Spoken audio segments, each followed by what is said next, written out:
السلام علیکم خواتین و حضرات۔ کل سے ہم مرزا غالب کی غزل پڑھ رہے ہیں۔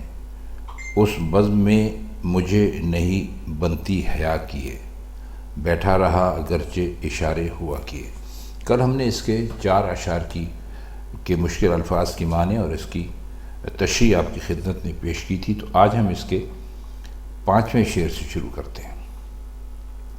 شعر ہے کہ مقدور ہو تو خاک سے پوچھوں کہ او لئیم، تو نے وہ گنج ہائے گراما کیا کیے۔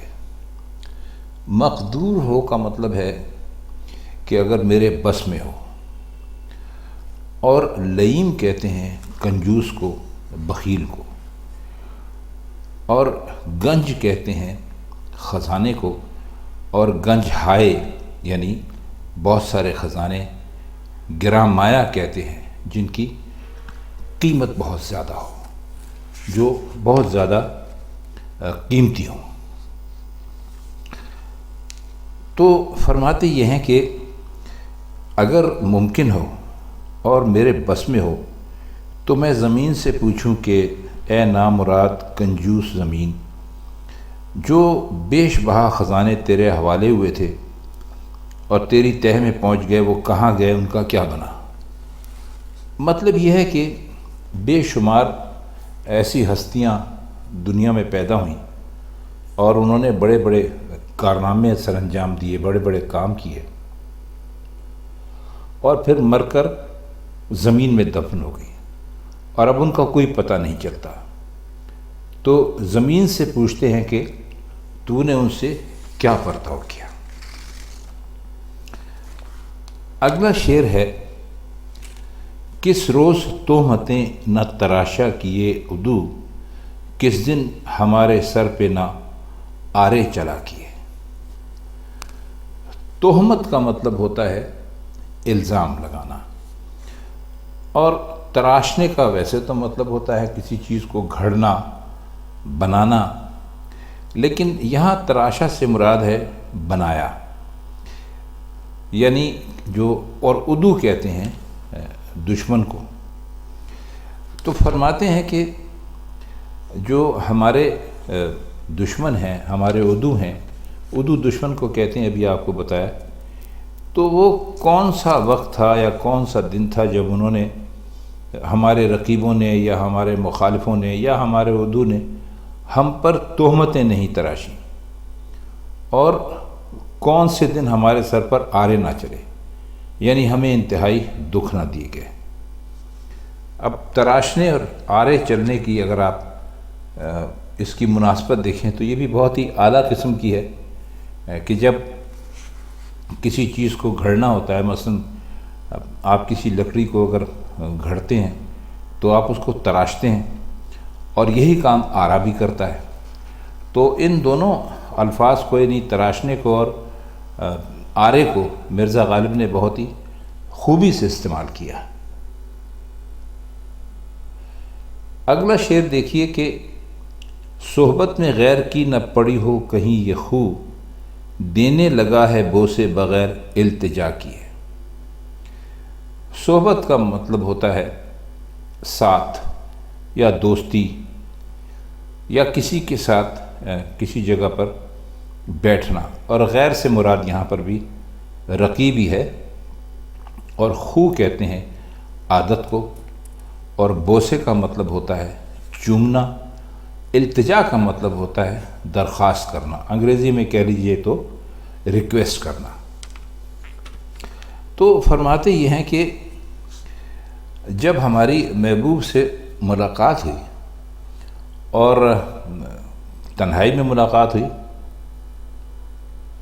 تو محبوب نے ایک خاص مہربانی شروع کی، یعنی شاعر کے یا مرزا کے کہے بغیر ہی اس نے چومنا شروع کر دیا۔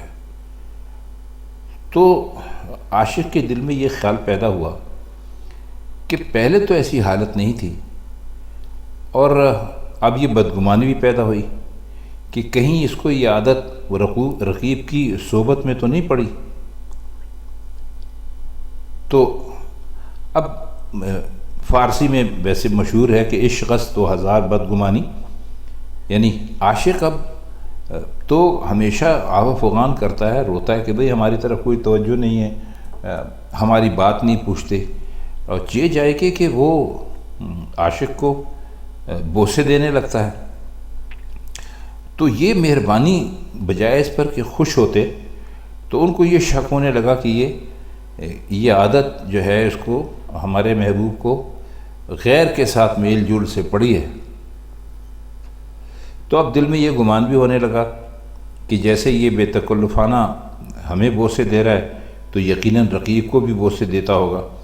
تو اس طرح سے ایک بدگمانی ان کے ذہن میں اپنے محبوب کی طرف سے پیدا ہو گئی۔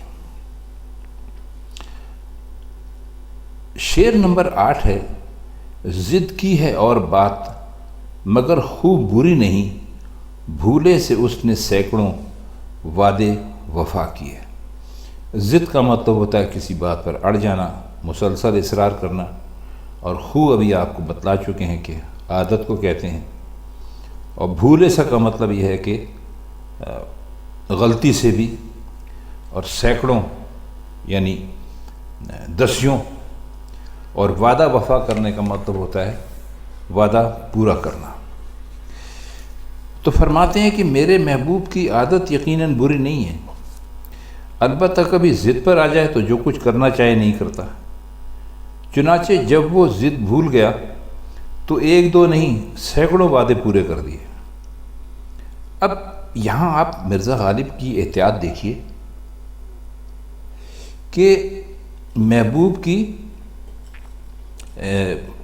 کے بارے میں بھی اثبات کا نہیں نفی کا پہلو اختیار کیا، یعنی یہ نہیں کہا کہ خوب اچھی ہے، یہ کہا کہ بری نہیں۔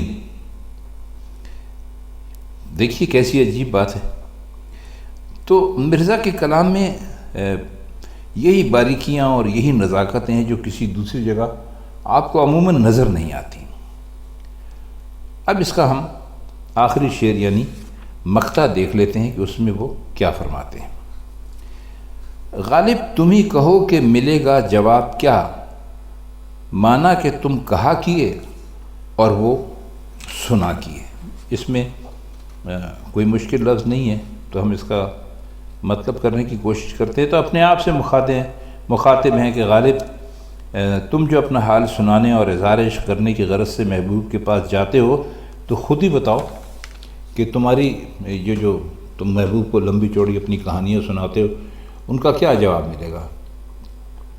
تو ہم کہتے ہیں کہ اچھا تم نے سب کچھ کہہ دیا اور محبوب نے سن بھی لیا، لیکن اس کا نتیجہ کیا نکلے گا؟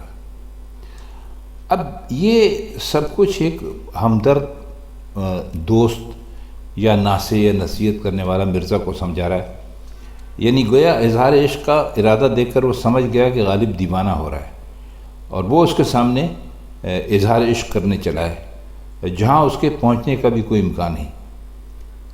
تو پھر پوری بات سن لینے اور اسے مان لینے کا کون سا امکان ہے؟